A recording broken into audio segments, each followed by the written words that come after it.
वह उस बालक को कामदेव मान करके उससे बड़ा स्नेह करने लगी। उसने सिद्ध रसायनों का प्रयोग किया। मायावती के पास अनेक सिद्ध रसायन थे जो भगवान भोले बाबा की कृपा से प्राप्त हुए थे। अनेक सिद्ध रसायनों का प्रयोग करके उस बालक को शीघ्रता से प्रौढ़ बना दिया, युवा बना दिया और उससे अब प्रेम करने लगी। प्रद्युम्न बहुत ही सुंदर थे। स्त्रियां उनकी ओर देखती रह जाती थी। मायावती लज्जामय मुस्कुराहट और तिरछी नजर से देखती हुई प्रद्युम्न की सेवा करने लगी। और जब मायावती अनेक दृष्टि से, अनेक प्रकार की दृष्टियों से देखती, तब प्रद्युम्न जी एक दिन कहने लगे कि हे माता, आप मेरे साथ पुत्र भाव त्याग करके कामनी जैसा व्यवहार क्यों करती हो? मैं तो आपके पुत्र की तरह हूं और आप मुझसे कामनी का व्यवहार करती हैं, ये उचित नहीं है। शिव द्वारा कामदेव के भस्म हो जाने पर रति ने अपने पति को प्राप्त करने के निमित्त कठिन तपस्या भी की थी। समरासुर ने रति को प्राप्त करने के लिए शिव जी की कठिन तपस्या की थी। शंकर भगवान ने दोनों को आशीर्वाद दिया था, समरासुर को भी और रति को भी। रति ने कहा कि हे प्रभु, भगवान शंकर से कहा कि हे शंभो, मैं इसकी पत्नी नहीं बन सकती हूँ, मैं तो सिर्फ अपने पति कामदेव की ही पत्नी रह सकती हूँ, इस समरासुर को मैं नहीं अपनाऊंगी। तब भगवान शिव ने रति को मोहिनी विद्या सिखाई थी और इसी विद्या से भगवान भोले बाबा ने कहा कि हे रति, इसी विद्या के कारण तुम्हारा पतिव्रत धर्म बचा रहेगा। प्रद्युम्न की इस बात को प्रद्युम्न जी को मायावती कहती है कि हे प्रभु, आप श्री कृष्ण भगवान के पुत्र प्रद्युम्न हैं, मैं आपकी पूर्व जन्म की पत्नी रति हूँ। आप पूर्व जन्म में कामदेव के रूप में थे। भगवान भोले बाबा ने क्रोधित होकर के आपको भस्म कर दिया था और भगवान शिव की कृपा से ही आज आप भगवान श्री कृष्ण के पुत्र के रूप में जन्मे हो और आप मेरे पति हो। जब शंकर जी ने आपको भस्म किया था तब मैं बिलख रही थी, रो रही थी और भगवान भोले बाबा से प्रार्थना किया था। तब भगवान भोले बाबा ने कहा था कि हे रति, परेशान मत हो। जब यदुवंश कृष्ण अवतारा, ओहि है हरन महामहि भारा। तब भगवान भोलेनाथ ने हमें आशीर्वाद दिया था। जब यदुवंश कृष्ण अवतारा, अहोई है हरन महामहि भारा। और कृष्ण तने होई है पति तोरा, अब बचन अन्यथा होई न मोरा। तब भगवान भोले बाबा ने हमको आशीर्वाद दिया था कि हे रति, तुम्हारा पति या कामदेव द्वापर में तुम्हें प्राप्त होगा। अब रति कहती हैं कि हे प्रभु, आप ही कामदेव के रूप में आए हो। नारद जी के कथनानुसार आपका यहाँ आना समरासुर को मारने के निमित्त हुआ है। आपका जन्म समरासुर को मारने के लिए हुआ है। हे प्रभु, यह समरासुर अनेकों प्रकार की माया को जानता है। मायावती रति ने प्रद्युम्न को समरासुर से भी अधिक माया और सम्मोहनों की विद्या सिखाई। प्रद्युम्न और समरासुर में घोर संग्राम हुआ, बहुत युद्ध हुआ और अंत में प्रद्युम्न ने समरासुर के कुंडल, किरीट तथा सिर को भी तलवार से काट दिया। और इसके पश्चात रति और कामदेव आकाश मार्ग से चल करके समरासुर का वध करके अब प्रद्युम्न जी रति के साथ आकाश मार्ग से चल करके द्वारिका पहुंचे हैं। देवता लोग पुष्पों की वर्षा करने लगे हैं और जब रति और प्रद्युम्न ने दोनों द्वारिका के अंतःपुर में प्रवेश किया तो स्त्रियां उसे भगवान कृष्ण समझ करके लुक छिप रही हैं। प्रद्युम्न जी का चेहरा और भगवान कृष्ण का चेहरा बिल्कुल मेल खाता है। द्वारिका वाले सोच रहे हैं कि भगवान कृष्ण आ गए हैं। स्वयं उनकी माता रुक्मिणी जी भी इस अद्भुत युवक को देख करके आश्चर्य में हो गई। बाद में विचार किया गया, विचार करती हैं तब रुक्मिणी मैया समझ पाती हैं कि या तो मेरा ही बालक प्रद्युम्न है। द्वारिका में प्रद्युम्न के मिलने और सकुशल वापस होने पर घर घर में उत्सव मनाया जा रहा है, घर घर हर्ष छाया है, नृत्य गीत आदि होने लगे हैं। और रुक्मिणी मैया जी ने ब्राह्मणों को बुला करके खूब दान मान सम्मान किया है। अब आगे की कथा में भगवान के दूसरे विवाह की चर्चा आती है। श्री सुखदेव जी कहते हैं राजा परीक्षित से कि हे राजन, श्री कृष्ण का दूसरा विवाह सत्राजित की पुत्री सत्यभामा से हुआ है। सत्राजित ने अपना द्वेष दूर करने के निमित्त अपनी कन्या तथा समंतक मणि भगवान श्री कृष्ण को दी थी। अब महाराज परीक्षित कहते हैं, परीक्षित उवाच सत्राजितः किं करोत् ब्रह्मन् कृष्णस्य किल्बिषम् श्यमन्तकः कुतस्तस्य कस्मादत्ता सुता हरे। महाराज परीक्षित सुखदेव जी से कहते हैं कि हे प्रभु, सत्राजित ने भगवान का कौन सा अपराध किया था और श्यमंतक मणि उसे कहां से मिली थी तथा उसने अपनी कन्या क्यों दी थी भगवान कृष्ण को, इसके बारे में बताने की कृपा करें। श्री सुकोवाच आसी सत्राजिता सूर्यो भक्तस्य परमः सखा प्रीतस्तस्मै मणिं प्रादा सूर्यस्तुष्टा शमन्तकम्। श्री सुखदेव जी कहते हैं राजा परीक्षित से कि हे राजन, सूर्यदेव भगवान अपने परम भक्त सत्राजित की आराधना से संतुष्ट हुए और उसे प्रसन्न होकर के शमंतक मणि प्रदान की है। सत्राजित जो है भगवान सूर्य देवता का बहुत ही बड़ा पुजारी था और सूर्य देव प्रसन्न होकर के सत्राजित को शमंतक मणि प्रदान की। एक दिन सत्राजित उस मणि को अपने गले में धारण करके यादवों की सभा में आया है और जब सभा में आ रहा था सत्राजित तो दूर से ऐसा लग रहा था कि मानिए जैसे दूसरा सूर्य ही चल करके आ रहा हो। उस मणि की ऐसी चमक थी कि लग रहा था कि सूर्य भगवान चलते हुए आ रहे हैं।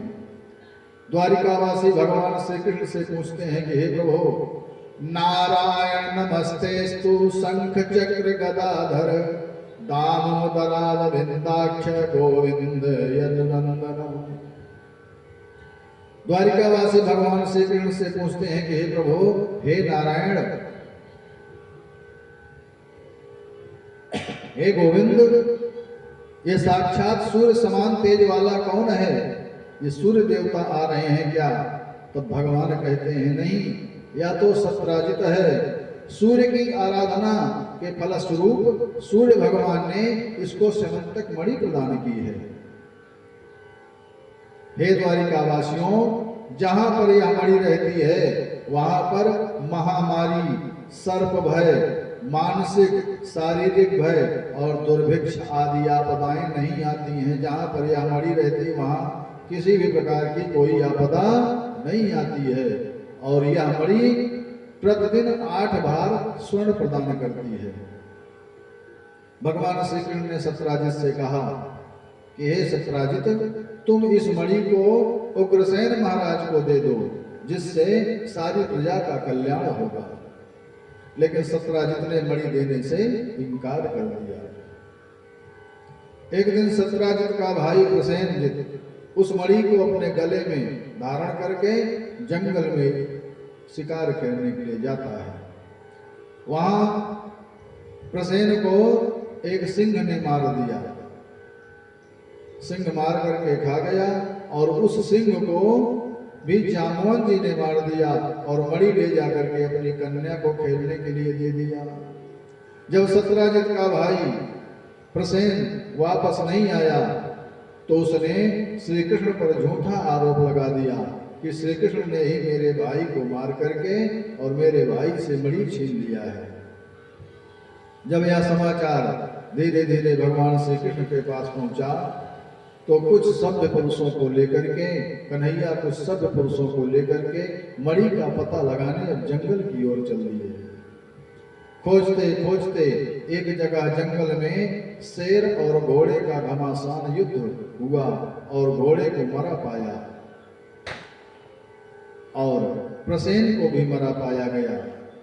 आगे शेर को रीछ ने मारा। रीछ के पैरों के निशान एक पर्वत की गुफा में जाते हुए मिले हैं। उस गुफा के बाहर कन्हैया जो है मेरे भगवान श्री कृष्ण सबको अपने साथियों को बाहर बिठा करके और स्वयं गुफा में प्रवेश करते हैं।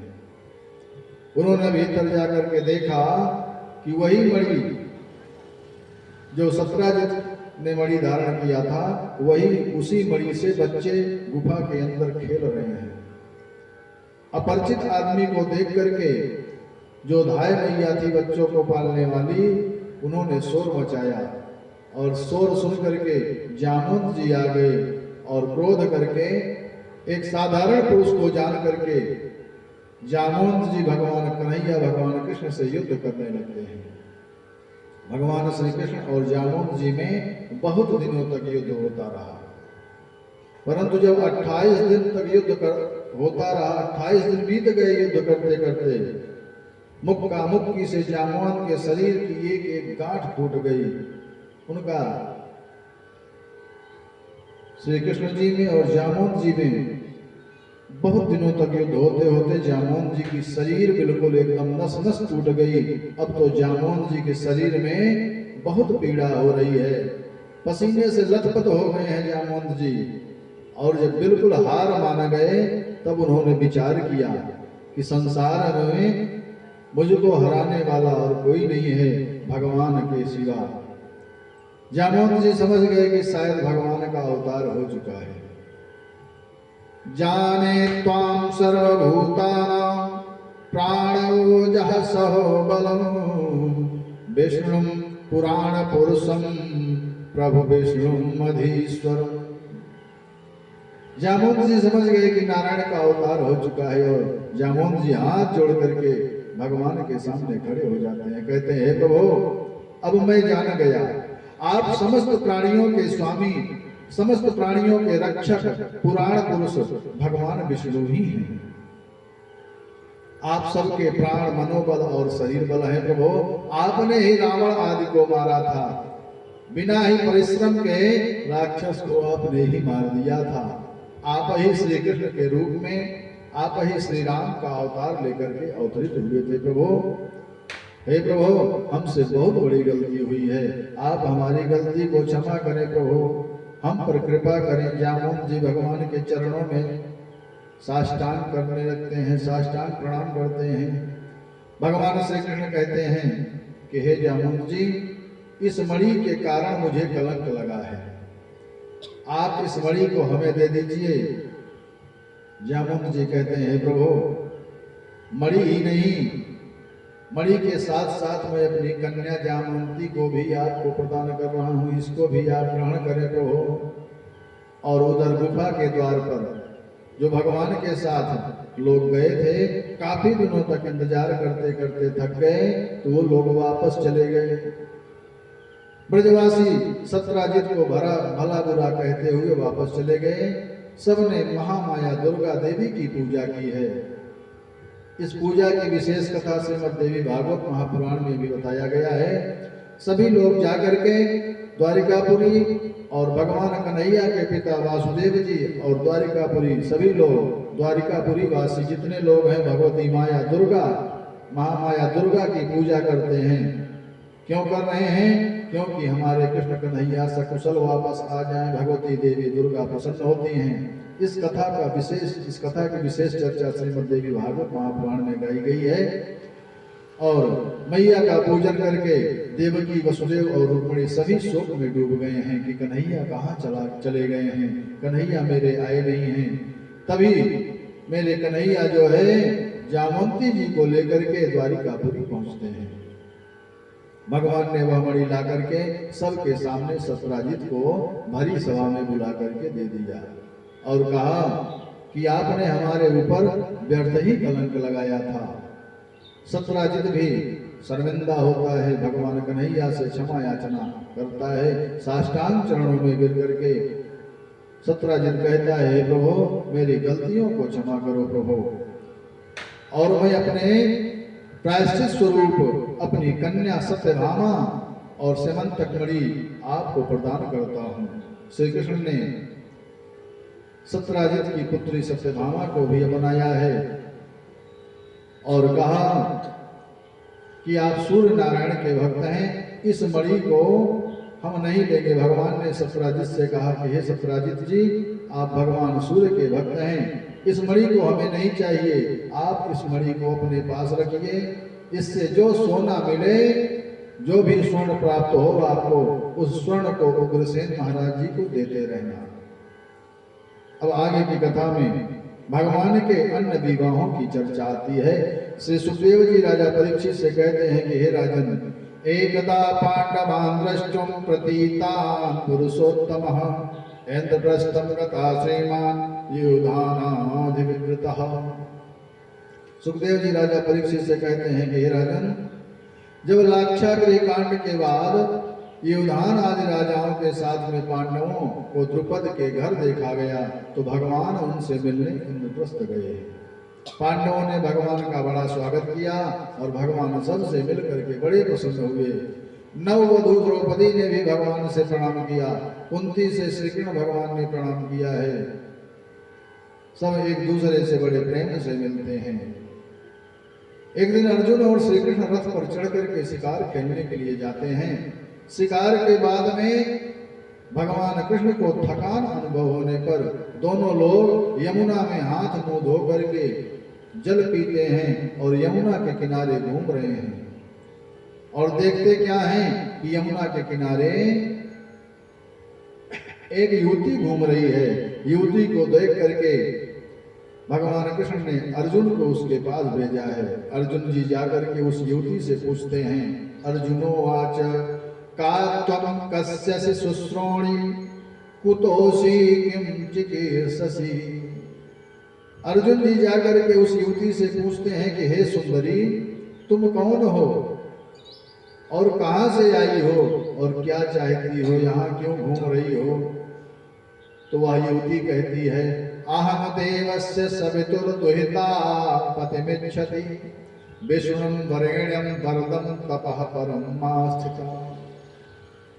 वह युवती अर्जुन से कहती है कि हे वीर पुत्र, मैं सूर्य की पुत्री हूँ और मैं अपने पति को ढूंढ रही हूँ। अत्यंत तपस्या करके भगवान विष्णु को ही अपना पति मैं बनाना चाहती हूँ। मेरा नाम कालिंदेति समाख्याता वसामि यमुना जले। मेरा नाम कालिंदी है, अपने पिता द्वारा बनाए गए महल में इस यमुना जी में मैं रहती हूँ। और मैं यही सोच रही हूँ कि भगवान विष्णु मुझे कब दर्शन देंगे और मैं उन्हीं की प्रतीक्षा कर रही हूँ। हमें दर्शन दो भगवान। कालिंदी जी भगवान की प्रतीक्षा कर रही है पति देव के रूप में पाने के लिए। हमें दर्शन दो भगवान, मुझे दर्शन दे दो। हमें दर्शन दो भगवान, हमें दर्शन दे दो। और आइए यमुना जी के साथ साथ में हम आप भी भगवान से प्रार्थना करें कि प्रभु हमको भी दर्शन दे। हमें दर्शन दो भगवान, मुझे दर्शन दे दो। हमें दर्शन दो भगवान, हमें दर्शन दे दो। हे यशोदा के लाल, मुझे दर्शन दे दो। हे यशोदा के लाल, हमें दर्शन दे दो। दर्शन दो घनश्याम, हमें दर्शन दे दो। दर्शन दो घनश्याम, हमें दर्शन दे दो। हे ब्रज के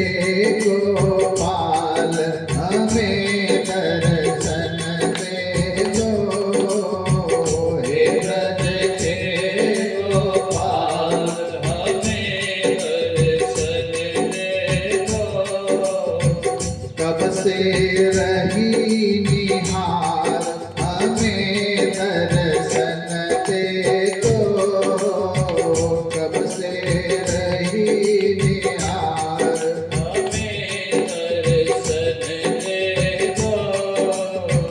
हे यशोदा के लाल हमें दर्शन दे दो, हे यशोदा के लाल हमें दर्शन दे दो। हे ब्रज के गोपाल हमें दर्शन दे दो। बोले कृष्ण कन्हैया लाल की जय। अर्जुन जी जाकर के सारा समाचार भगवान श्री कृष्ण से कहते हैं। भगवान उनको रथ में बिठा करके धर्मराज के पास ले गए हैं। भगवान ने विश्वकर्मा को बुला करके एक सुंदर नगर पांडवों को बनवाया। अपने आत्मीय जनों का प्रिय करने भगवान अग्नि को खांडव वन देने के निमित्त अर्जुन के सारथी बने हैं और खांडव वन के दाह से प्रसन्न होकर के अग्निदेव ने अर्जुन को धनुष गांडीव नामक धनुष दिया है। श्वेत रंग वाले घोड़े, रथ, अक्षय तरकस और अभेद कवच दिए हैं। खांडव बंदा के समय अर्जुन ने मैदानों को बचाया था। मैदानों ने प्रसन्न होकर के ऐसा भवन बनाया था जिसमें दुर्योधन को जल में थल और थल में जल का भ्रम हो गया था। भगवान की 8 और पटरानियों की कथा आती है। भैस्मी जामवती भामा सत्या भद्रा च लक्ष्मणा कालिंदी मित्र वृंदा चेत्यष्टौ पट्ट महास्त्रिया। इसके बाद भगवान ने सात्विक के साथ द्वारिका आकर के कालिंदी से विवाह किया है, यमुना जी से विवाह किया है और शुभ मुहूर्त में कालिंदी और श्री कृष्ण का विवाह हुआ। उसके बाद मित्र वृंदा जो अरमांत देश उज्जैनी के राजा बिंद और अनबिंद ने अपनी बहन जो श्री कृष्ण को ही अपना पति बनाना चाहती थी, विवाह को मना कर दिया था। तब इसको स्वयंवर में बलपूर्वक भगवान कृष्ण ले आए थे। और अगली पटरानी उनकी सत्या हैं। सत्या जी यह कौशल देश के राजा नंदजित की पुत्री थी। राजा ने प्रतिज्ञा की थी कि जो कोई एक साथ 7 बैलों को नाथ लेगा उसी के साथ मैं अपनी पुत्री का विवाह करूंगा। भगवान ने 7 रूप धारण करके 7 बैलों को एक साथ नाथ दिया था और सत्या से धूमधाम से विवाह किया था। इसके बाद भद्रा से विवाह किया। भद्रा जो है यह कैकेय देश में उत्पन्न दुष्ट केतु की पुत्री यानी भगवान की बुआ श्रुतकीर्ति की पुत्री थी। भद्रा के भाई संत दर्शन ने इसे श्री कृष्ण को स्वयं प्रदान किया था। और लक्ष्मणा से भी विवाह किया। लक्ष्मणा जो है यह मध्य देश के राजा बृहस्सेन की पुत्री थी। इसे भगवान स्वयंवर में मत्स्य भेदन करके लाए थे। इसके साथ विवाह किया था और इस मत्स्य को कर्णदंत वक्र शिशुपाल दुर्योधन और अर्जुन भी नहीं भेद सके थे। भगवान ने 8 पटरानियों से और विवाह किया था। इसके बाद आगे की कथा में श्री सुखदेव जी श्री राम जय जय राम सीताराम जय सीताराम। सुखदेव जी जो है आगे की कथा में सुना रहे हैं। जरासंध वध की कथा आती है।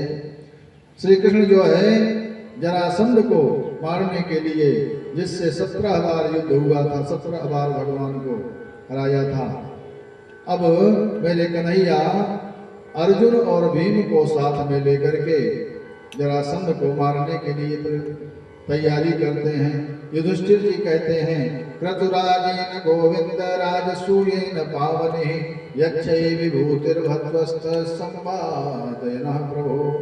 युधिष्ठिर जी भगवान से कहते हैं, कन्हैया से कहते हैं कि हे गोविंद, मैं राजसूय यज्ञ के द्वारा आपकी सर्वश्रेष्ठ विभूतियों की पूजा करना चाहता हूँ।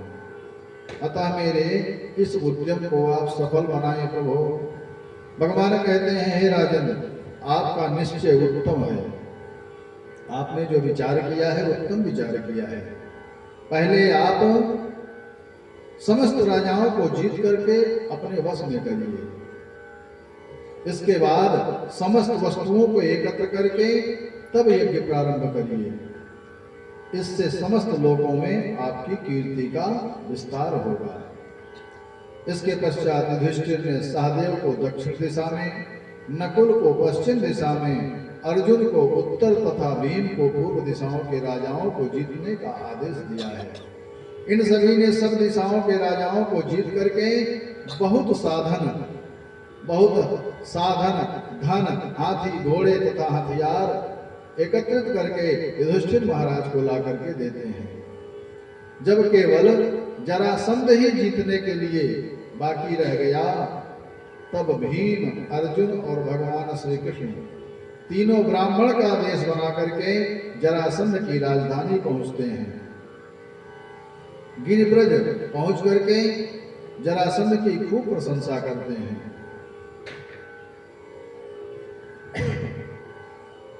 जरासंध जो है, मगध नरेश रुद्रथ का विवाह काशी राज की 2 पुत्रियों से हुआ था। एक बार इनके आम के बगीचे में चंद्र कौशिक नाम के महात्मा आए। इन्होंने अपने संतानहीन होने का कष्ट सुनाया। महात्मा जी की गोदी में ऊपर से एक आम आकर के गिरा। जरासंध का जन्म कैसे हुआ था? जब महात्मा जी की गोद में एक आम आकर के गिरा है, तो महात्मा ने उस आम को राजा को दे करके संतान होने का आशीर्वाद दिया है। राजा ने उस फल को काट करके, जो राजा की 2 रानियां थी, उस आम के फल को काट करके और दोनों रानियों को आधा आधा बांट दिया। और इसका परिणाम क्या हुआ? इसका परिणाम यह हुआ कि जो आधा आधा फल बांट करके दोनों रानियों को दिया गया था, दोनों रानियों ने आधे आधे पुत्र को जन्म दिया है।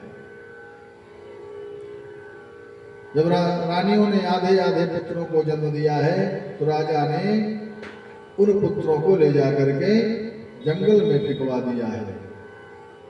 और जंगल में एक जरा नाम की राक्षसी पहुंचती है और उन दोनों आधे आधे बालकों को जोड़ देती है और जोड़ करके अपने मंत्र शक्ति से उन्हें जीवित कर देती है।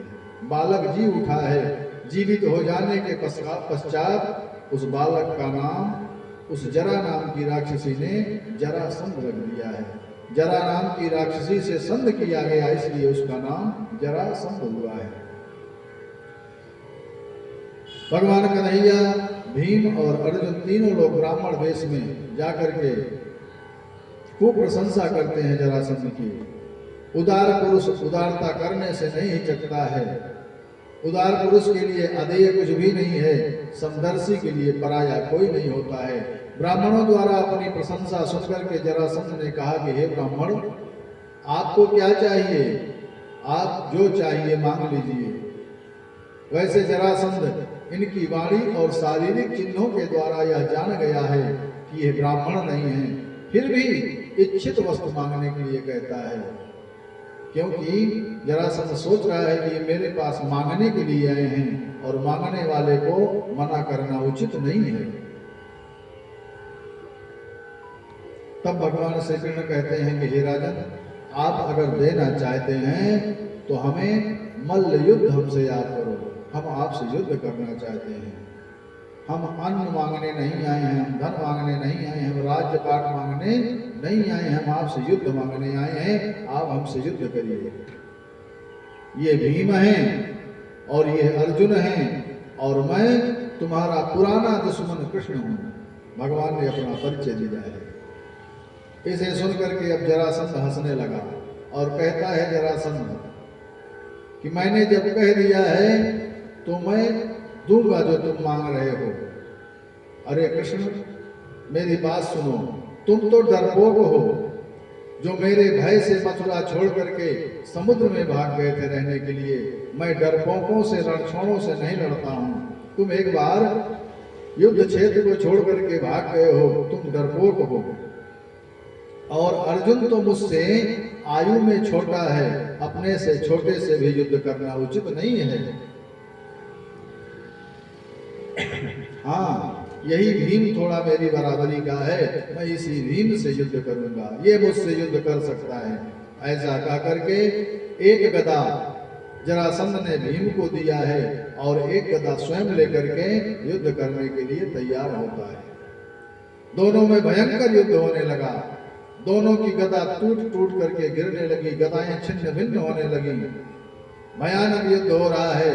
दिन में युद्ध होता और रात को सब लोग साथ साथ भोजन करके विश्राम करते थे। ऐसा घोर युद्ध करते करते 27 दिन बीत गए। जब गदाएं टूट जाती तो लात घूसों से युद्ध करते थे। अब जब लात घूसों से युद्ध होने लगा, जरासंध भीम पर भारी पड़ रहा था। भीम एक दिन भगवान से कहते हैं कि हे प्रभु, अब मैं तो इससे युद्ध करते करते थक गया हूं। मैं इस जरासंध को परास्त नहीं कर सकता हूं, अब यहां से चलना चाहिए। भगवान श्री कृष्ण ने भीम को धीरज बंधाया है। भगवान ने कहा कि हे भीम, थोड़ा धैर्य रखो। आज तुम जब युद्ध करना तो थोड़ी थोड़ी देर पर मेरी तरफ देखते रहना। मैं तुम्हें इशारा करता हूं लेकिन तुम मेरी तरफ देखते ही नहीं हो। आज के युद्ध में तुम थोड़ी थोड़ी देर में मेरी तरफ देखते रहना और धैर्य बांध करके युद्ध करना। जरासंध में और भीम में पुनः युद्ध छिड़ गया। भगवान कन्हैया खड़े हैं। मौका पाकर के मेरे कन्हैया ने वहीं पर पड़े हुए एक तृण को उठाया है और उस तृण को 2 भाग में फाड़ दिया है और भीम को दिखाया कि हे भीम, जैसे मैं इस तृण को फाड़ रहा हूं उसी तरह से तुम जरासंध के शरीर के 2 फाड़ कर दो। भगवान ने इशारा किया। भीम ने जरासंध के पैर को एक पैर से दबाया है और दूसरे पैर को उठा करके जोर से झटका दिया। जरासंध का शरीर 2 टुकड़े में हो गया।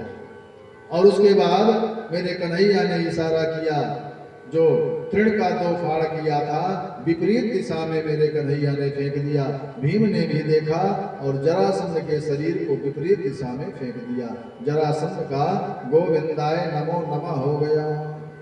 उसके पुत्र सहदेव को सिंहासन पर बिठाया और भीम जरासंध के मुकुट को, भगवान के मना करने पर भी जरासंध के मुकुट को लाए थे, लेकिन युधिष्ठिर महाराज ने उस मुकुट को एक बक्से में बंद करके रख दिया था। महाराज परीक्षित, सुखदेव जी कहते हैं कि हे महाराज परीक्षित, जब तुमने ऋषि के गले में सर्प की माला डाली थी ना, तो उस दिन आपने उसी जरासंध के मुकुट को धारण किया था, इसीलिए तुम्हारी बुद्धि विस्मृत हो गई थी, तुम्हारी बुद्धि काम करना बंद कर दी थी।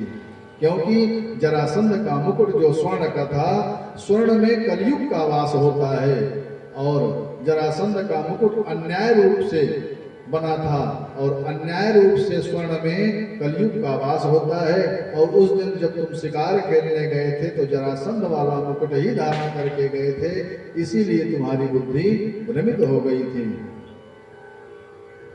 जब सारे काम पूरे हो गए तो भगवान श्री कृष्ण ने जरासंध की जेल में से 20,800 राजाओं को मुक्त किया था। जो जरासंध की जेल में 20,800 राजा थे, सभी राजाओं ने भगवान की विनती की है। जब जरासंध के बंधन से मुक्त हुए हैं तो सभी राजा भगवान कृष्ण की स्तुति करते हैं। कृष्णाय वासुदेवाय हरे परमात्मने प्रणतक्लेश नाशाय गोविंदाय नमो नमः। सभी राजा हाथ जोड़ करके भगवान के सामने खड़े हैं और कहते हैं, हे प्रभु, आपने हमें इस जरासंध की जेल से तो मुक्त कर दिया प्रभु, अब आप हमें इस संसार के बंधन से भी छुड़ा दो प्रभु। सभी राजा भगवान कन्हैया से प्रार्थना करते हैं और कहते हैं कि रे मन मुसाफिर निकलना पड़ेगा, काया कुटी खाली करना पड़ेगा। रे मन मुसाफिर निकलना पड़ेगा,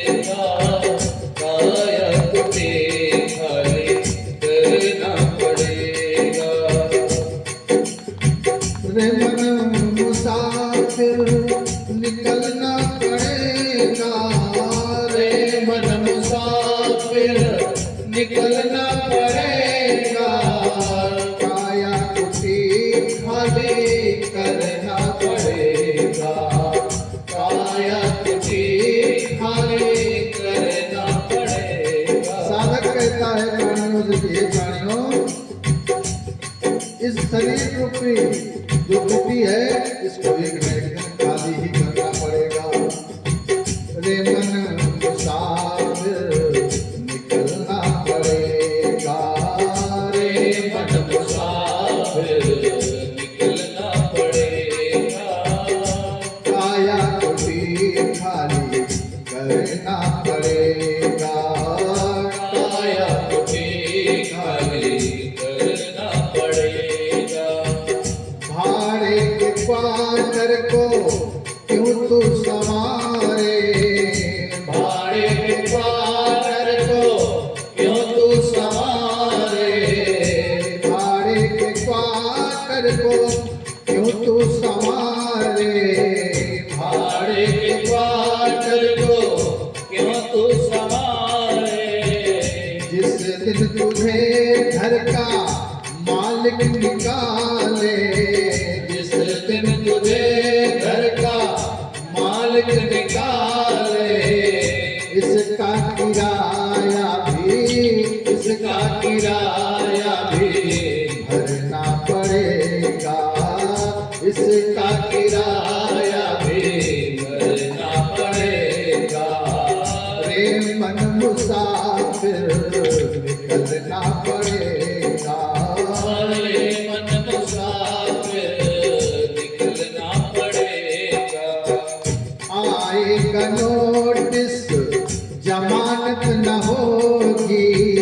आएंगे नोटिस जमानत न होगी। तो पल्ले में कुछ भी अमानत न होगी। तो पल्ले में कुछ भी अमानत न होगी।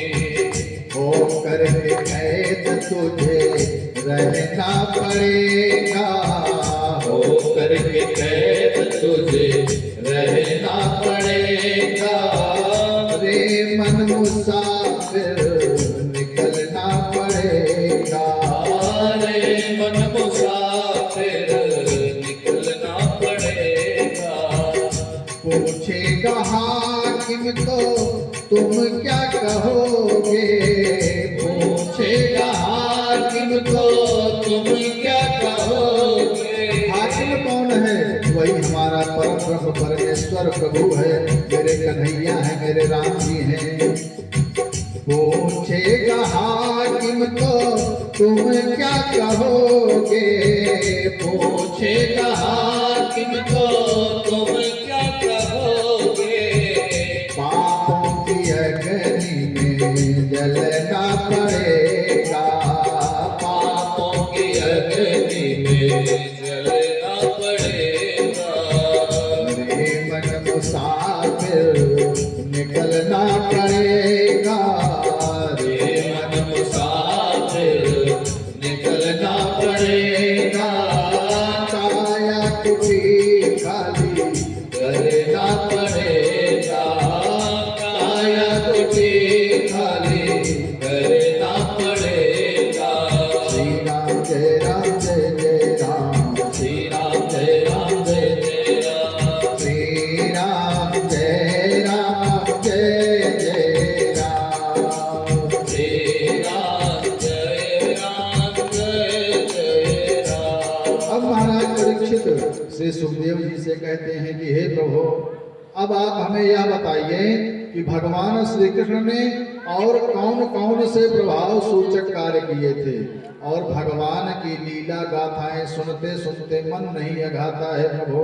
हे प्रभु, वाणी, कान, सिर और नेत्र आदि वही सार्थक है जो गोविंदमय हो जाएं। अब सुखदेव जी कहते हैं महाराज परीक्षित से कि हे राजन, कृष्णस्यासि सखा कश्चित् ब्राह्मणो ब्रह्मवित्तमा विरक्त इंद्रियार्थेषु प्रसन्नात्मा जितेन्द्रियः। सुखदेव जी महाराज परीक्षित से कहते हैं कि हे राजन, श्री कृष्ण के एक कोई मित्र ब्राह्मण थे जो ब्रह्मवेत्ता, विषयों से विरक्त, जितेंद्रिय एवं प्रसन्नचित रहने वाले थे। यह पोरबंदर में रहते थे और इनका नाम सुदामा था। सुदामा नाम के ब्राह्मण को जो भी मिल जाता था उसी से गृहस्थ का पालन करते थे। पत्नी का नाम सुशीला था। बच्चे और पत्नी फटे वस्त्रों में ही रहते थे, परंतु किसी से कुछ मांगते नहीं थे। सुदामा नाम के ब्राह्मण को जो भी भगवान की कृपा से प्राप्त होता था, उसी में अपने परिवार का पालन करते थे। कभी कभी तो बच्चे भूख से चिल्ला चिल्ला करके सो जाते थे। जब कोई व्यवस्था नहीं रहती थी तो बच्चे भूख से चिल्ला करके सो जाते थे। अब एक दिन सुदामा जी की पत्नी सुशीला मैया अपने पति देव से कहती हैं कि हे प्रभु, सुशीला उवाच तमुपई है महाभाग साधूनां च परायणो दास्यति द्रवणं भूरि सीदते ते कुटुंबिने। सुशीला जी अपने पतिदेव से कहती हैं कि हे पतिदेव, संतों में परम भक्त श्री कृष्ण के यहाँ आप चले जाइए। द्रव्याभाव से अत्यंत कष्ट पा रहे हैं हम लोग, आपको वे बहुत साधन देंगे और इस समय वे भोज वृष्ण और अंधकों के अधिपति बनकर के द्वारिका में रह रहे हैं, द्वारिकाधीश हैं। वे आपको कुछ दे देंगे अगर आप उनके पास जाएंगे, और हमने सुना है कि वो आपके मित्र भी हैं। अगर आप उनके पास जाएंगे तो वो आपको बहुत साधन देंगे, जिससे हमारे बच्चों को दिक्कत नहीं होगी, हमारे बच्चों का पेट भर जाएगा। सुदामा जी कहते हैं कि हे सुशीला, तुम मांगने के लिए कहती हो, मैं मांगने के लिए तो नहीं जाऊंगा। हे देवी, संसार में जो कुछ भी जीव को प्राप्त होता है सब प्रारब्ध से ही प्राप्त होता है। जिसके भाग्य में जो है उसको वही मिलेगा। बहुत परेशान होने से कोई फायदा नहीं है। सुशीला जी फिर भी सुदामा जी से कहते हैं कि हे प्रभु, आप ही कहते हैं कि श्री कृष्ण दीनबंधु व करुणा सिंधु हैं, करुणा के सागर हैं, फिर आप उनके पास क्यों नहीं जाते हैं? आप उनकी दया पाने के लिए उनके पास क्यों नहीं जाते हैं? सुदामा जी कहते हैं कि अरे सुशीला, भगवान सब ठीक कर देंगे, काहे लिए परेशान हो, भगवान पर भरोसा रखो। सुदामा जी कहते हैं कि हे सुशीला, बहुत परेशान होने की आवश्यकता नहीं है, हमारे भाग्य में जो है वही मिलेगा, भाग्य से अधिक कुछ मिलने वाला नहीं है। और जीव कर्मों से ही उत्पन्न होता है, अपने कर्मों से ही बढ़ता है और अपने कर्मों से ही घटता है, अपने कर्मों के द्वारा सुख और दुख को प्राप्त करता है। लेकिन सुशीला जी बहुत बार बार दबाव डाल रही हैं। तब सुदामा जी कहते हैं कि हे सुशीला, काहे लिए बार बार दबाव डालती हो? द्वारिका जाओ जी, 8 याम यही हठ ठानी, और जात ही देहि लधाए लला लढ़ा भरी, तेरे ही में यही है समानी। जाओ पे दरिद्र ललाट लिखे तो, काव्य में तिन जाई अयानी, पै है कहाँ ते अटारी अटा, विधि दीनी है जो बस टूटी सी छानी। सुदामा जी सुशीला जी को समझा रहे हैं, हे सुशीला, सुबह शाम हर समय यही रट लगाए हो कि द्वारिका जाओ, द्वारिका जाओ। क्या मैं द्वारिका जाऊंगा तो क्या कन्हैया लड़ा भर के धन दे देंगे क्या? गाड़ी भर के धन दे देंगे क्या? जो मेरे भाग्य में है, जो मेरे किस्मत में है वही मिलेगा। अगर हमारे भाग्य में टूटी सी झुपड़िया ही लिखी है तो कन्हैया मुझे हवेली नहीं दे देगा, मुझे महल नहीं दे देगा। हे सुशीला, जो भाग्य में है उसी में संतुष्ट रहो। तब सुशीला मैया कहती हैं सुदामा जी से, हे पतिदेव, हे स्वामी, मैं धन और दौलत नहीं चाह रही हूँ, मैं कोठी बंगला हवेली नहीं चाह रही हूँ। अगर थोड़ा भोजन के लिए भी व्यवस्था होती तो मैं आपसे द्वारिका जाने की जिद नहीं करती हूँ। सुशीला जी कहती हैं कि हे प्रभु, को दो सवा चूर तो भरी पेट तो, को दो सवा जुर तो भरे पेट तो चाहती ना दधि दूध मिठौरी। असीत व्यतीत भयो शिशियात, शीत व्यतीत भयो शिशियात ही हो हटती मैं तुम्हें न हटौती। अजो जनती नहीं तू हरि सोपिय, जो जनती नहीं तू हरि सोपिय, काहे को द्वारिका पेली पठौती। और या घर कबहू न गायो पिय, टूटो तावा और फूटी कठौती। हे पति देवता, अगर हमारे घर में खाने के लिए कोदो सामा कुछ भी होता, हमारे बच्चों का अगर पेट भर जाता, तो मैं आपको द्वारिका नहीं भेजती। मुझे माखन मिश्री दूध नहीं चाहिए, सिर्फ किसी भी प्रकार से मेरे बच्चों का पेट भर जाए बस।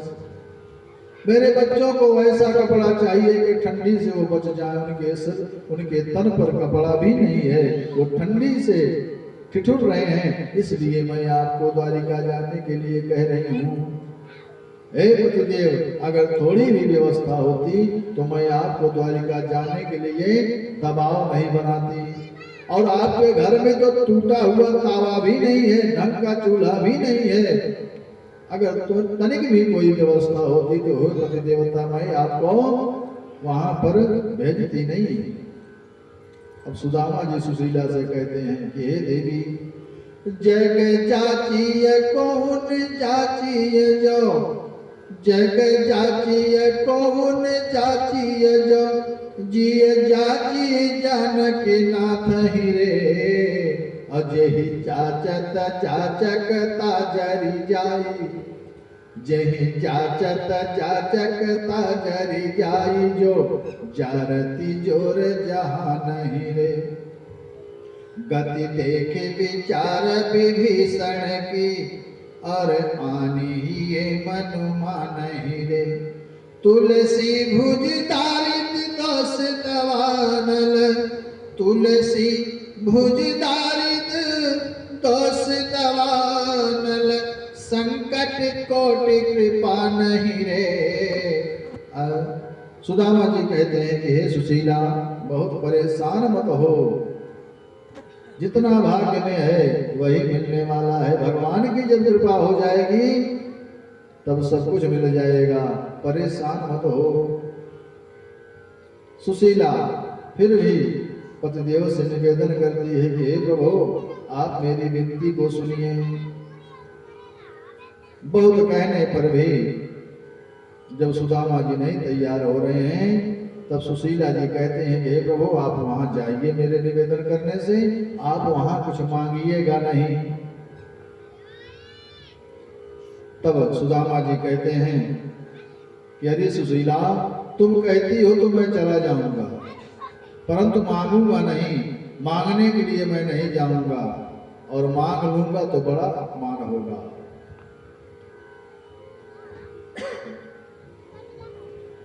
सुदामा जी कहते हैं ठीक है सुशीला, मैं मांगूंगा नहीं, लेकिन मित्र के घर जा रहा हूं, मुझे कुछ चाहिए भी। मित्र के घर, गुरु के घर, बहन के घर अगर जाएं तो कुछ लेके जाना चाहिए, खाली हाथ नहीं जाना चाहिए। और हे सुशीला, तुम तो मेरी स्थिति समझ ही रही हो, जब घर में कुछ है नहीं तो मैं ऐसे कैसे जाऊंगा, खाली हाथ जाऊंगा तो बड़ा अपमान होगा। पतिदेव के इन वचनों को सुन करके सुशीला मैया पड़ोसन के घर गई हैं। एक पड़ोसन के यहाँ कुछ मांगने गई, उसने मना कर दिया। दूसरे के यहाँ गई, उसने भी मना कर दिया। तीसरे के यहाँ गई, सब उपहास उड़ा रहे हैं। चौथे के यहाँ जब गई तो उसने कृपा करके सुशीला के पल्लू में कुछ पूजा के रंगीन चावल बांध दिए हैं और घर आकर के सुदामा जी को वह चावल दे रही हैं। सुदामा जी को फटे पुराने वस्त्र में उस चावल को बांध करके, चावल की पोटली बना करके सुशीला मैया सुदामा जी को देती हैं, और सुदामा जी उस चावल की पोटली को लेकर के अब द्वारिकापुरी जाने की तैयारी कर रहे हैं। और चल दिए हैं हम द्वारिकापुरी की ओर। चलते चलते सुदामा जी अपने मन में सोच रहे हैं कि आज मेरा भाग्य जग रहा है, जग गया है, आज मेरा सौभाग्य जग गया है। क्यों? क्योंकि गोविंद के दर्शन हो जाएंगे। श्री सुकोवाच अयहि परमो लाभ उत्तम श्लोक दर्शनम। सुखदेव जी कहते हैं राजा परीक्षित से कि हे राजन, आज सुदामा जी अपने मन में प्रसन्न हैं और यही विचार करते हुए जा रहे हैं कि आज कन्हैया का दर्शन होगा। रास्ता बहुत दूर है। सुदामा जी रास्ते में सोचते हुए जा रहे हैं कि आज मेरे बालापन के मित्र मिलेंगे और मन में विचार कर रहे हैं, भगवान से प्रार्थना कर रहे हैं कि हे प्रभु, हे प्रेम पयोधि समझते हो, यह पपीहा प्यासा आया है, करुणानिधि यही समझ लेना, द्विज दर्शन करने आया है। उस एक घड़ी के छल बल ने अब तक मुझको तरसाया है, हे कृपा सिंधु यह नीचे छली आज क्षमा मांगने आया है। सुदामा जी दुबले पतले थे, भूख प्यास से उनसे चला नहीं जा रहा है। 3 दिना चल विप्र के दुख न लागे पाई, और देख वृक्ष की छाव को सोई गयो पाव पसार।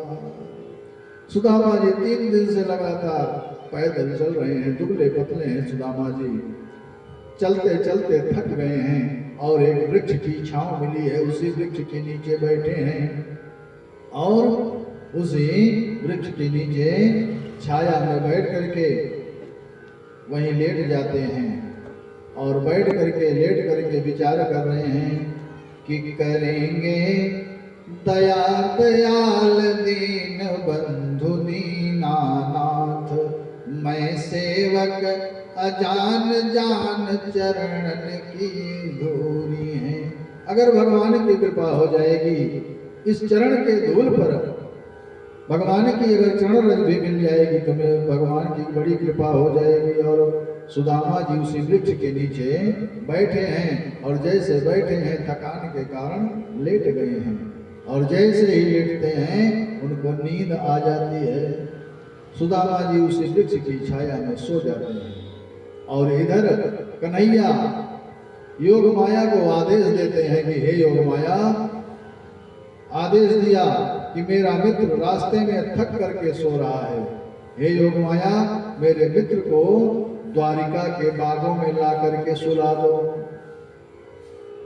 योग माया को आदेश हुआ, योग माया ने सुदामा जी को ला करके द्वारिका की बागों में सुला दिया है। और जब सुदामा जी सो करके जगे हैं तो देख रहे हैं कि मैं यहाँ कहाँ आ गया हूँ। मालियों से पूछते हैं कि हे भैया ये कौन सा नगर है? तो माली ने कहा कि द्वारिका 6। अब सुदामा जी मन में विचार करने लगे कि अरे राम राम, द्वारिका 6 है, मैं तो एक ही द्वारिका जान रहा था। अब तो जब द्वारिका 6 है तो अब कृष्ण जो है किस द्वारिका में रहते हैं, मैं किस द्वारिका को जाऊं?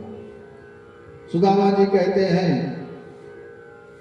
द्वारपाल से, माली से कि हे भैया मेरे सखा श्री कृष्ण जिस द्वारिका में रहते हैं वह द्वारिका कौन सी है? तब माली कहता है कि हे ब्राह्मण देवता, द्वारिका एक ही है, द्वारिका 6 नहीं है। यहाँ पर है को 6 बोलते हैं, द्वारिका एक ही है। अब तो सुदामा जी प्रसन्न हो रहे हैं, अब मेरे श्री कृष्ण मुझे शीघ्र मिलेंगे। सुदामा जी प्रसन्न हो रहे हैं और कहते हैं कि हे प्रभु अब जल्दी कृपा करिए, जल्दी से दर्शन दीजिए। सुदामा जी भगवान से प्रार्थना करते हैं कि हे प्रभु आसरा इस जहाँ का मिले ना मिले, आसरा इस जहाँ का मिले ना मिले, तेरा सहारा सदा चाहिए, मुझे तेरा सहारा सदा चाहिए। आसरा इस जहाँ का मिले ना मिले, आसरा इस जहाँ का मिले ना मिले, मुझे तेरा सहारा सदा चाहिए, मुझे तेरा सहारा सदा चाहिए। यहाँ खुशियाँ हैं कम और जाता है गम, यहाँ खुशियाँ हैं गम और जाता है गम, जहाँ देखो वहीं है हरम ही हरम, जहाँ देखो वहीं है हरम ही हरम। महफिल में समा कर जले ना चले, महफिल में समा गरजले ना जले, मेरे दिल में उजाला सदा चाहिए, मेरे दिल में उजाला सदा चाहिए। मेरी धीमी है चाल और रास्ता विशाल, मेरी धीमी है चाल और रास्ता विशाल, हर कदम पर मुसीबत है तू ही संभाल, हर कदम पर मुसीबत है तू ही संभाल। पैर थके मेरे अब चले ना चले, पैर थके मेरे अब चले ना चले, मेरे दिल में बसेरा तेरा चाहिए, मेरे दिल में बसेरा तेरा चाहिए। आसरा इस जहाँ का मिले ना मिले, आसरा इस जहाँ का मिले ना मिले, मुझे तेरा सहारा सदा चाहिए, मुझे तेरा सहारा सदा चाहिए, मुझे तेरा सहारा सदा चाहिए, मुझे तेरा सहारा सदा चाहिए। श्री राम जय राम जय जय राम, श्री राम जय राम जय जय राम, श्री श्याम जय श्याम जय जय श्याम, हे श्याम जय श्याम जय जय श्याम, श्री श्याम जय श्याम जय जय श्याम। अब सुदामा जी द्वारिका में प्रथम डेवढ़ी पर जैसे ही पहुंचे हैं, अपने पैर को अंदर बढ़ा रहे हैं तो द्वारपालों ने रोका है। पहरेदार कहता है कि हे पंडित जी आप कहाँ जा रहे हो? सुदामा जी कहते हैं कि हे भैया मैं श्री कृष्ण के पास जाना चाहता हूँ। भगवान श्री कृष्ण जो है मेरे मित्र हैं, उज्जैन में हम दोनों साथ साथ पढ़े थे।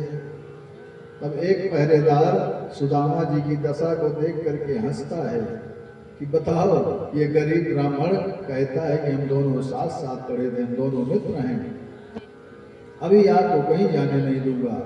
तब दूसरा पहरेदार जो दयालु था, उसका हृदय दया भाव का था, वो कहता है पहले वाले द्वारपाल से कि काहे को रोक रहे हो जाने के लिए?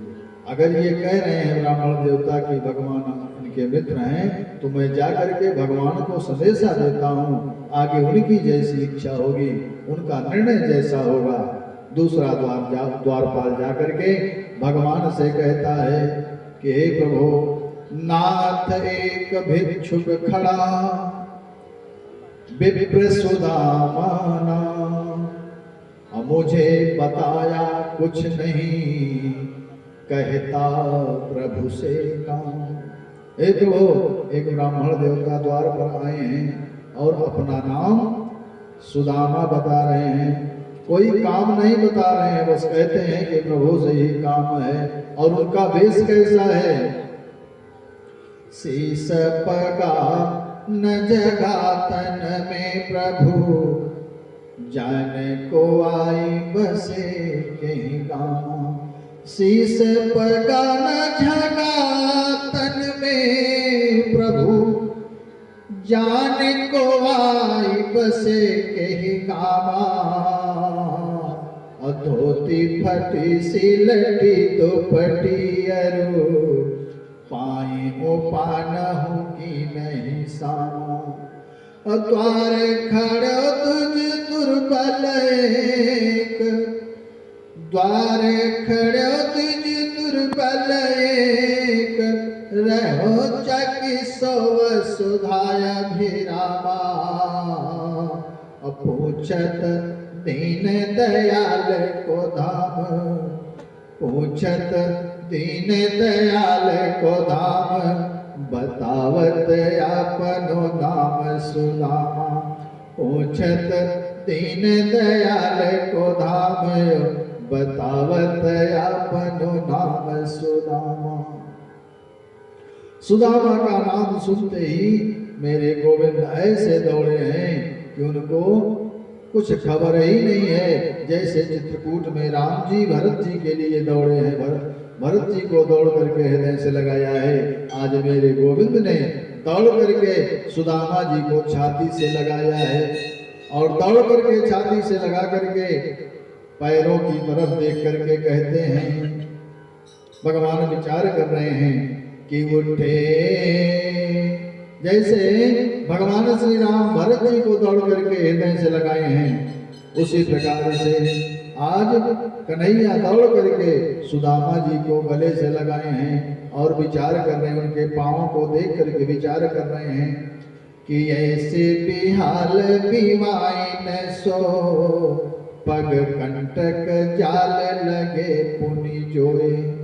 हाई महादुख पायो सखा, तुम आए इतना कित दिन खोए। देखी सुदामा की दीन दशा, देखी सुदामा की दीन दशा, करुणा करके करुणा निधि रोए।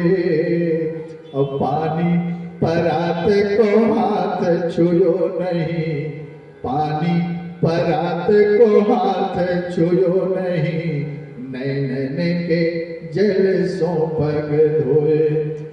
पानी परात को हाथ छुयो नहीं, नैन के जल सो पग धोए। मेरे कन्हैया दौड़ करके सुदामा जी को गले से लगाते हैं और ला करके उनको बड़े प्रेम से बिठाते हैं और उनके चरणों को धुलने का प्रयास करते हैं, धुलने के लिए जल मंगवाते हैं। लेकिन उनके चरणों की दशा को देख करके मेरे कन्हैया की आंसुओं से इतनी तेज अश्रुधार बह रही है कि उसी अश्रु के धार से मेरे कन्हैया ने सुदामा जी के चरणों को धुला है।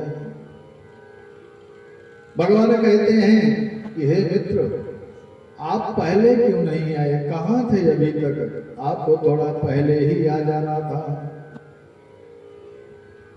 और सारी बातचीत करने के बाद अब कन्हैया फिर कहते हैं सुदामा जी से कि मेरे बालापन के यार सुदामा, कैसे आयो रे।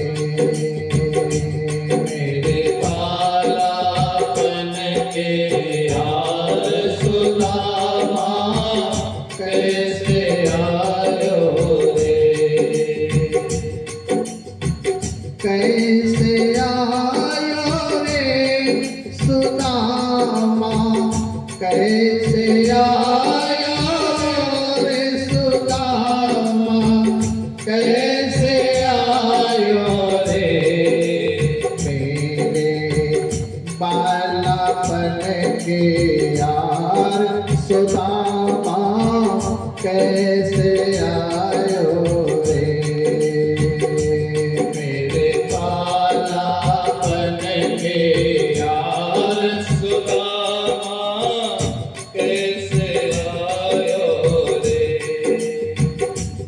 क्यों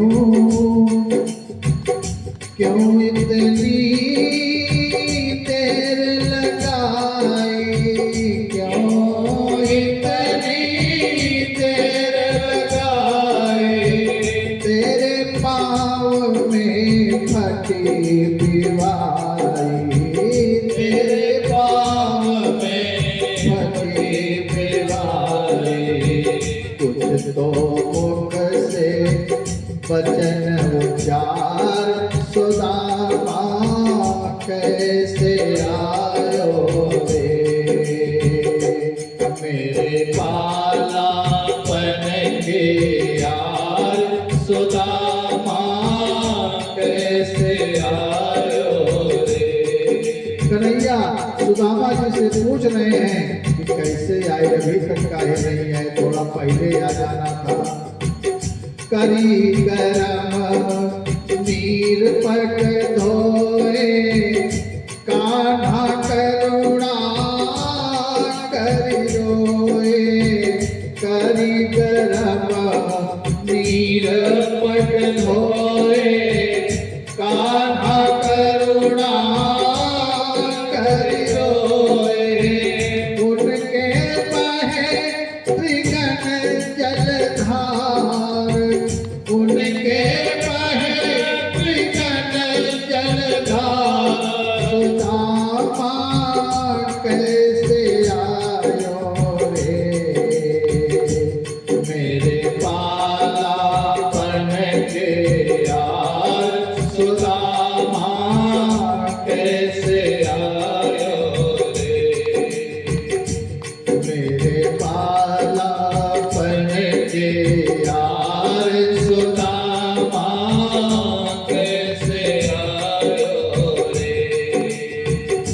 सिर बगा झका नाई तन में, नाई चलो जाई मार्ग में, सिर बगा झका नाई तन में, नाई चलो जाई मार्ग में, तूने पाए हैं कष्ट अपार, तूने पाए हैं कष्ट अपार, सुदामा कैसे आयो रे,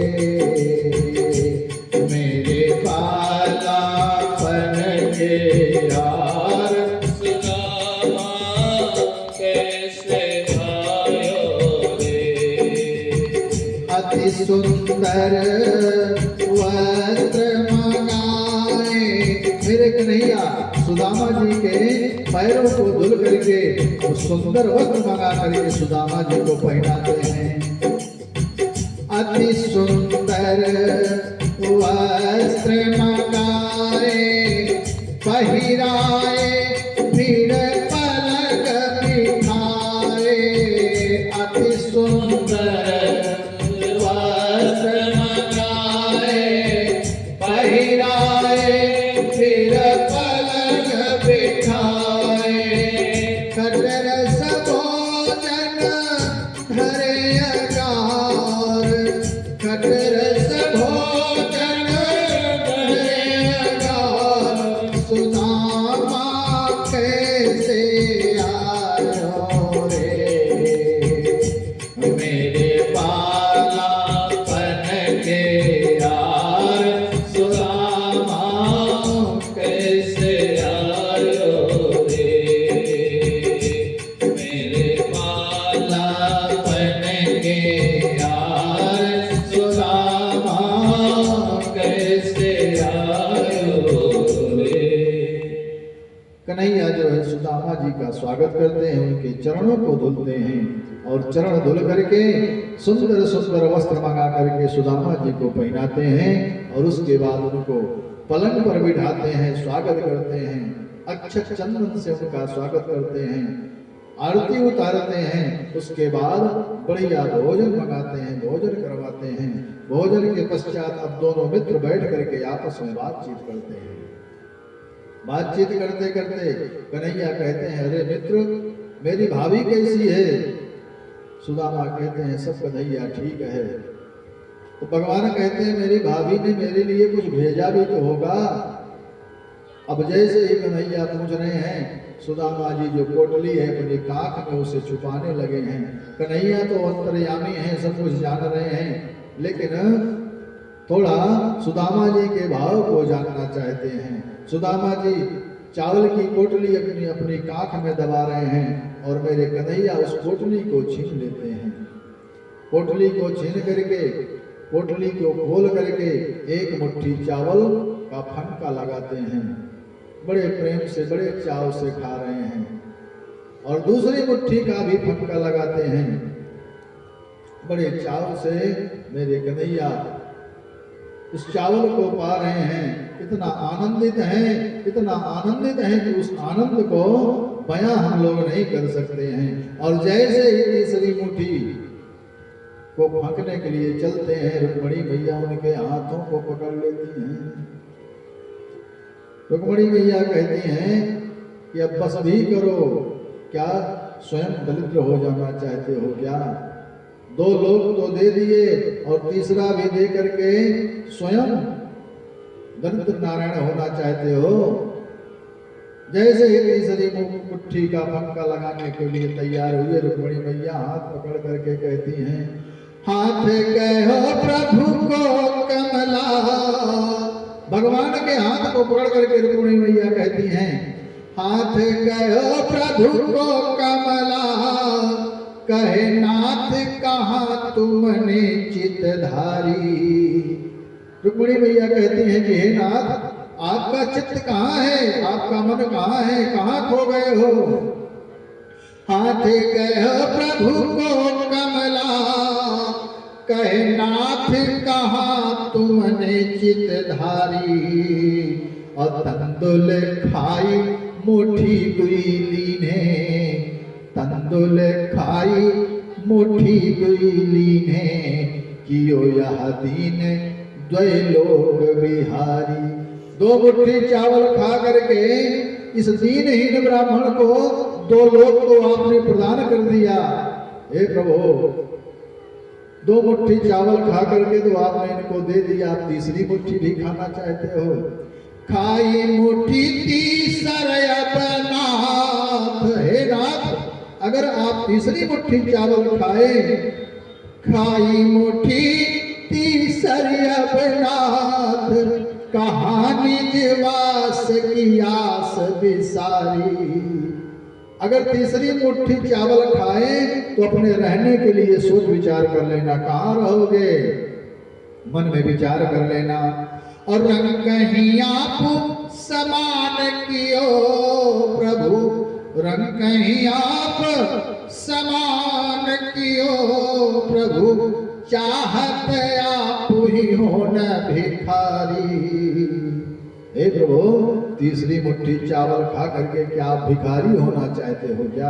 इस ब्राह्मण को तो धनवान बना दोगे, लेकिन तीसरी मुट्ठी चावल जैसे ही खाओगे आप भिखारी हो जाओगे।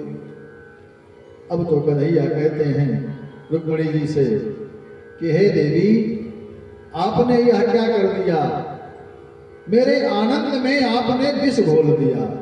आज मुझे जो आनंद प्राप्त हो रहा था, मेरे आनंद में आपने विष घोल दिया।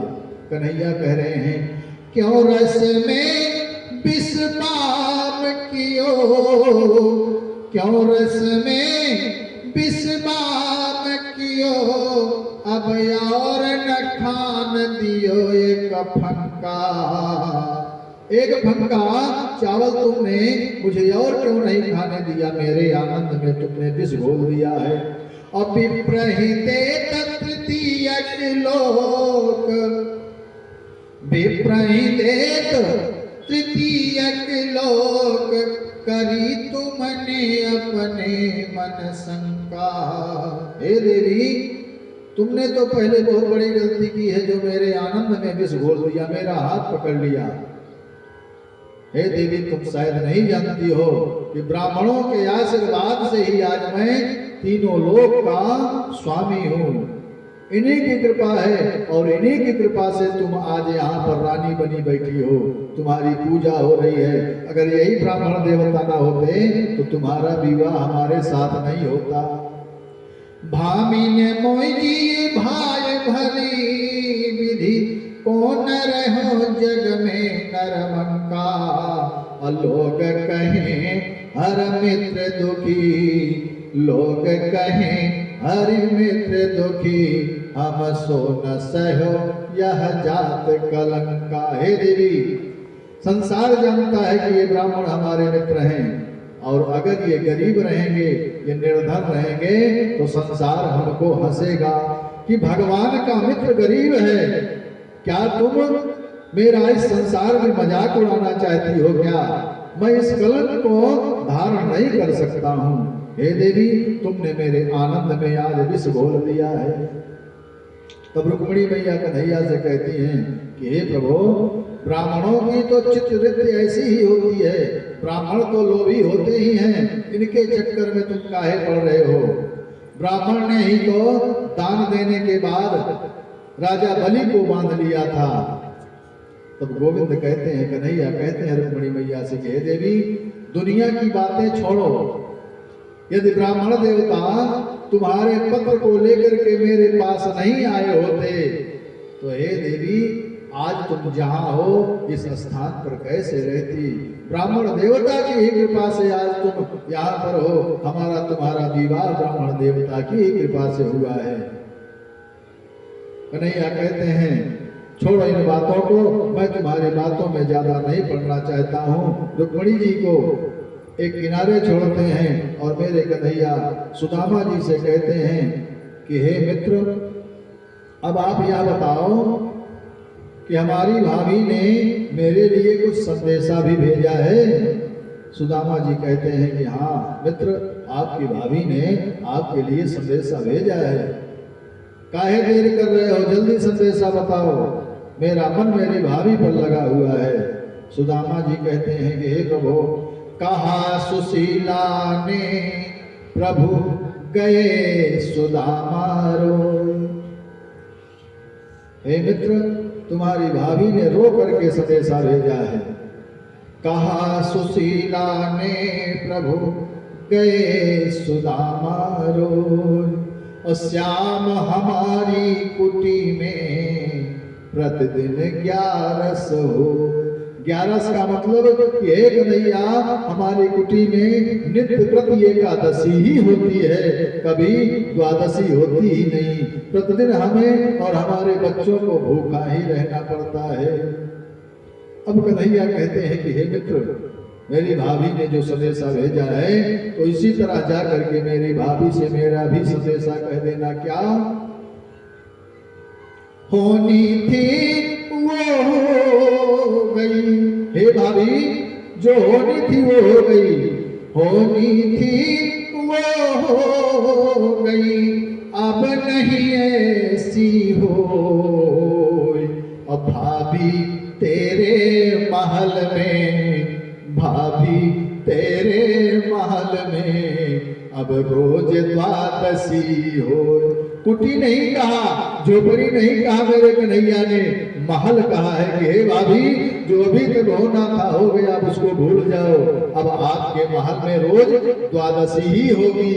मतलब अब आपको झोपड़ी में, कुटी में नहीं रहना है, अब आपको महल में रहना है। सुदामा जी से भगवान ने संदेशा दिया। कुछ दिन सुदामा जी और कन्हैया दोनों आपस में बातचीत करते हुए टिके हैं, खूब आनंद से जीवन व्यतीत कर रहे हैं। थोड़ा समय बीता और अब सुदामा जी सोच रहे हैं कि अब मुझे यहाँ से जाना चाहिए। सुदामा जी हठवश जाने की तैयारी करते हैं। कन्हैया कहते हैं, कहाँ जाओगे मित्र, अभी थोड़े दिन रुको। जब दोबारा कन्हैया कहते हैं नहीं मुझे जाना ही है, तो कन्हैया ने, सुदामा जी ने दोबारा कहा नहीं कन्हैया, मुझे जाना ही चाहिए, बहुत दिन हो गया। तब कन्हैया बिल्कुल बड़े प्रेम से कहते हैं, हाँ मित्र जाओ। जाने की अनुमति देते हैं। जब जाने लगे तो भगवान ने उनको कुछ दिया भी नहीं। सुदामा सोच रहे हैं मन में कि सुशीला ने मुझे जबरदस्ती भेजा था कि जाओ, द्वारिका, और जब आप जाओगे तो कन्हैया आपको कुछ न कुछ जरूर देंगे, लेकिन ये मेरा मित्र तो कुछ देने का नाम ही नहीं ले रहा है। और विचार करते हुए सुदामा जी अपने घर की ओर वापस आते हैं। सुदामा जी पहुंचते हैं अपने स्थान पर और वहां देखते हैं क्या कि जो सुदामा जी की झोपड़ी है वहां झोपड़ी दिखाई ही नहीं दे रही है। रास्ते में आते हुए विचार कर रहे हैं कि मैं सुशीला को बहुत वदा कर रहा था, लेकिन वह मानी नहीं, मुझे जबरदस्ती भेजा और कन्हैया ने कुछ दिया भी नहीं। सुदामा जी जब कन्हैया को संदेशा दे रहे थे और संदेशे के बदले कन्हैया ने सुदामा जी को संदेशा दिया, तो सुदामा जी अपने विवेक का उपयोग वहां नहीं किए। अगर विवेक का उपयोग किए होते तो रास्ते में यह विचार न करते कि कृष्ण ने कुछ दिया नहीं, क्योंकि कन्हैया ने संदेशे में कहा था कि हे भाभी, अब तेरे महल में रोज द्वादशी होगी, इसका मतलब कि अब झोपड़ी नहीं रहेगी, महल बन जाएगा और अब तुम्हें खाने पीने का कोई कष्ट नहीं होगा। अगर भगवान संदेशा दे रहे हैं तो ऐसे संदेशा झूठे मूठ थोड़ी दे रहे हैं। लेकिन सुदामा जी रास्ते में ये विचार करते हुए आ रहे हैं और जब वहां पहुंच रहे हैं तो देख रहे हैं कि वहां झोपड़ी गायब है। जहां झोपड़ी थी वहां महल बना हुआ है। अब सुदामा जी विचार कर रहे हैं कि मेरी झोपड़ी कहाँ चली गई। लगता है मैं इतने दिन यहाँ से चला गया, कोई राजा आया है, मेरे बच्चों को मार पीट करके यहाँ से भगा दिया और इस जगह पर कब्जा करके महल बना लिया। सुदामा जी यही विचार कर रहे हैं। वहां दास दासियां खड़े हैं, झोपड़ी की जगह महल बने हैं, वृक्ष अनेक फुलवारी बाग बगीचे सजे हुए हैं। अब सुदामा जी बढ़िया महल को देख करके, मंदिर भी वहां बना हुआ है, सबको देख करके चिंतित हो रहे हैं, अपने मन में विचार कर रहे हैं। मंदिर देखी डरे सुदामा, मंदिर देखी डरे सुदामा, मंदिर देखी डरे सुदामा, मंदिर देखी डरे सुदामा, मंदिर देखी डरे। बड़े बड़े महलों को देख करके सुदामा जी डर गए कि मेरी झोपड़ी कहाँ गई, मेरी पढ़ाई कहाँ गई, मेरे बच्चे कहाँ गए। यहाँ तो ही मेरी टूटी सी झोपड़िया, यहाँ तो मेरी टूटी सी झोपड़िया, बड़े बड़े महल करे हो, बड़े बड़े महल करे। सुदामा मंदिर देखी करे, सुदामा, मंदिर देखी डरे। यही तो मेरी तुलसी का बिरवा, यही था तो मेरे तुलसी का बिरवा, बड़े बड़े पेड़ खड़े हो, बड़े बड़े पेड़ खड़े। सुदामा मंदिर देखी करे, सुदामा, मंदिर देखी डरे। यही तो थी मेरी कपिला गैया, यही तो थी मेरी कपिला गैया, बड़े बड़े गजराज खड़े हो, बड़े बड़े गजराज खड़े। सुदामा मंदिर देखी करे, सुदामा, मंदिर देखी डरे।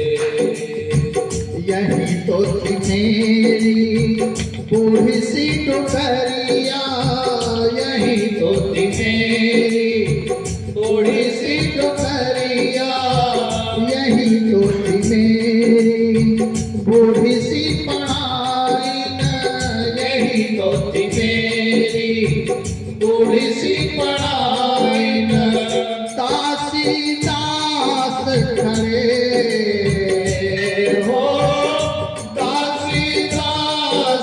करे सुदामा मंदिर देख डरे सुदामा मंदिर देख डरे सुदामा मंदिर देख डरे। सुदामा जी विचार कर रहे हैं, महल के सामने खड़े हैं और विचार कर रहे हैं कि मेरी झोपड़ी कहाँ गई, मेरे बच्चे कहाँ गए, मेरी पत्नी कहाँ गई। और सुशीला जी महल में खड़ी होकर के देख रहे हैं कि मेरे पतिदेव आ गए हैं, वहीं से इशारा कर रहे हैं कि आ जाइए आपका ही महल है। सुदामा जी समझ नहीं पा रहे हैं। अब तो सुशीला मैया अपने दासियों के साथ में सुदामा जी को लेने के लिए आगे बढ़ी हैं। अब सुदामा जी सोच रहे हैं कि शायद यह रानी मुझे कोई दंड देने के लिए आ रही है। सुदामा जी और डर गए। सुशीला जी नजदीक पहुंचती हैं, कहती हैं, सुदामा जी के चरण को स्पर्श करती हैं, कहती हैं चलिए पतिदेव महल में। अब सुदामा जी बड़ी देर के बाद सुशीला जी को पहचान गए। अब सुशीला जी से कहते हैं कि हे सुशीला, अब मैं कहीं नहीं जाऊंगा, तुम्हें महल की आवश्यकता थी, धन दौलत की आवश्यकता थी, सो तुम्हें मिल गया, मुझे इसकी आवश्यकता नहीं है। मैं अब भगवान का भजन करने के लिए महल से बाहर ही अपनी झोपड़ी में रहूंगा। सुदामापुरी के वैभव को त्याग करके अनासक्त भाव से अपने झोपड़ी में अपने आश्रम में रहने लगे और भजन करने लगे। भगवान की प्रार्थना करते हैं और भगवान से प्रार्थना करते हैं कि हे प्रभु, संसार अपार है, कुछ सार नहीं मिलता, संसार अपार है, कुछ सार नहीं मिलता, जिस द्वार पे प्यार मिले, जिस द्वार पे प्यार मिले, वहाँ द्वार नहीं मिलता, जिस द्वार पे प्यार मिले, वह द्वार नहीं मिलता। क्यों भूल में भूला है तू अपनी हस्ती को, क्यों भूल में भूला है तू अपनी हस्ती को, माया रूपी जग में, माया रूपी जग में, इस काठ की किस्ती को, माया रूपी जग में, इस काठ की कस्ती को, कितना ही डूबो तुम, कितना ही डूबो तुम, पतवार नहीं मिलता, संसार अपार है, कुछ सार नहीं मिलता। मीरा ने किया किसको तू भी नहीं सकता, चाहे तू अगर जीना, चाहे तू अगर जीना, तू जी नहीं सकता, बिन भाव के इस जग में, बिन भाव के इस